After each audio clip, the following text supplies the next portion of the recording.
And I would never know anything about legalese because I never went to school to do the legalese, so I don't understand that part. All right, you're illustrating my next point, and you have no respect for the authority of the court. You continue to interrupt me and such, and file these nonsense claims. So I am hereby withdrawing my consent for you to represent yourself. All right, good morning, Ms. Christensen. Can you hear me? Yes, I can hear you. All right, good morning. We are back on the record in the 53rd Circuit Court for the County of Presqu'île. And Ms. Christensen, although you're appearing from your home, for convenience sake, it might not feel like a court hearing, but it is a court hearing. So I'm going to ask you to please remove your hat. Oh, sorry. No worries. Okay, thank you. All right, so as we begin the hearing, just like last time, I'm required each time to remind you that you do have the right to the assistance of a lawyer if you wish.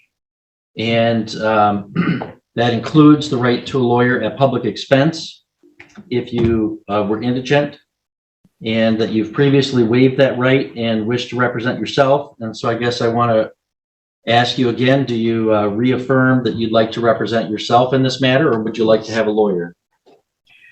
No, I would like to self-govern, and I stand on my paperwork. Okay, so what we have today, you did file 4 written notices that asked for some type of relief, and we had adjourned the hearing to today for any argument on that. So the prosecutor has had a chance to review them. So Ms. Christensen, you say that you stand by the paperwork, and that's fine. I do have the paperwork in front of me. Is there any argument that you'd want to make on your behalf right now to me in support of those claims, or do you wish to just rely on the written pleadings you filed? It is my wish to stand on my paperwork. Okay. Mr. Radsbaum, do the people have any argument in opposition to those 4 notices? Your Honor, I've reviewed the paperwork, and I guess while she may not recognize or honor the state of the law, I don't believe that there's any relief that's recognized under law that would allow you to dismiss this case against her based on what she's alleged in the paperwork. I fail to see it. Okay. All right. Well, Ms. Christensen, now I'm going to make a ruling on the notices, which I'm construing as some motion or request for relief. And I've got a written order that I'll enter. I'll read it at this point. Defendant, who at this point in the case is representing herself, has filed 4 handwritten notices. These notices appear to seek relief in one form or another. As to the first notice, defendant asserts that she is a woman and not a defendant. The court finds that Angela Christensen is both a woman and a defendant in this criminal action. As to the second notice, defendant demands that any man or woman with a claim against her appear and present such claim in open court. To the extent that this notice seeks to invoke defendant's right to confront her accusers, this court will enforce that right. However, the right of confrontation does not require the complaining witnesses to appear at all pretrial hearings, but only the trial or any necessary evidentiary hearings. So to the extent that this notice seeks to require the appearance of any complaining witnesses at all pretrial hearings, such relief is denied. As to the third notice, defendant asserts that this court lacks authority over her and that only her creator has that authority. Without gainsaying the authority of the creator, it can be noted that religious traditions commonly recognize that the creator has instituted human authority as well. In this matter, the people of the state of Michigan, through ratifying the 1963 state constitution, as well as its predecessor constitutions, have established this court and its authority. The people of the state of Michigan, through their elected representatives, have established laws that apply in this court. And the people of this county have elected this judge to serve in this office. And this court has subject matter over this felony prosecution and has personal jurisdiction over this defendant. Any relief sought by this notice is denied. As to the fourth notice, defendant claims that this court and the government exist only because she allows them to exist. To the extent that this assertion reiterates the proposition that our constitutional republic is founded on the consent of the governed, such proposition is axiomatic as a general matter. However, this proposition does not require that the government must obtain consent or permission from each individual person before exerting governmental authority over that person. Such an idea is nonsense and would result not in a constitutional republic, but in anarchy. This defendant's views would render all the criminal laws null and void, which is legally and practically absurd. Therefore, any relief sought by this notice is also denied. All right, so Ms. Christensen, all of the claims and papers that you have filed, I have found to be lacking in legal and factual merit, and I have denied any such relief.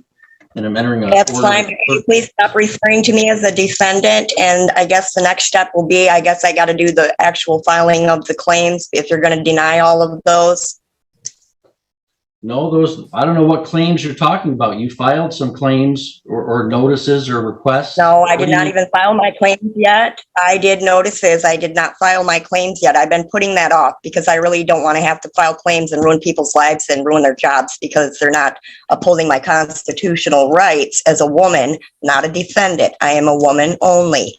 I, woman Angela. I, woman Angela. I, woman Angela. That's it. Not defendant. I'm not a defendant. And Okay, in your opinion and legalese, yes, but I am a woman. So do we need to do trial by jury when we can do my claims and file my court with your court at the same time? Because that's going to be my next step, to file claims against everybody involved in this case. Because there is no verified claim, and complaints and claims are two different things. I don't want to file claims. I'm trying very hard, and I've been trying hard to not do that. But I guess if we got to keep going, that's my next step. And I will file proper claims with the proper people and the insurancing for the bonding. So I don't know what you want to do at this point. And I really don't want to have to do that. Ms. Christian, I got to tell you, I don't know what in the heck you're talking about. You're talking nonsense. So here's the thing. I am not going to relinquish my authority in this case. I'm not. All right. The prosecutor's office can dismiss the case. They're choosing not to. So that means we do have to go forward to a jury trial unless you want to plead guilty. All right. But what I'm also going to do is your ramblings here today and at previous hearings, and after I reviewed your written notices, it's clear to me that you have no concept of the legal and factual issues at stake. And I would never know anything about legalese because I never went to school to do the legalese. So I don't understand that part. All right, you're illustrating my next point, and you have no respect for the authority of the court. You continue to interrupt me and such, and file these nonsense claims. So I am hereby withdrawing my consent for you to represent yourself. I'm referring this matter to the Office of Assigned Counsel for appointment. So any papers you file in this case, I will reject because they have to be filed. Well, I don't accept that offer, and I do not require you to give me any court-appointed attorney, and I will self-govern because that is my right. I don't want an attorney. I don't do legalese. I'm sorry. I'm not trying to be rude or disrespectful. I'm trying to be very decent. Well, I stand on my paperwork and I'll do the rest of my paperwork. I will keep doing it, and now I'm going to file my claims. So that's fine. But no, I don't need no legal counsel. I refuse that offer. I do not accept that offer. I'm sorry. With all due respect to you, I don't accept that. Well, Ms. Christensen, it wasn't an offer. So we are scheduling this next for a docket call on February 14th at 10:30 in the morning. And I'll refer it to the Office of Assigned Counsel for you to have an attorney at that hearing. You are no longer allowed to represent yourself in this matter. And you will be in person in my courtroom at that date and time.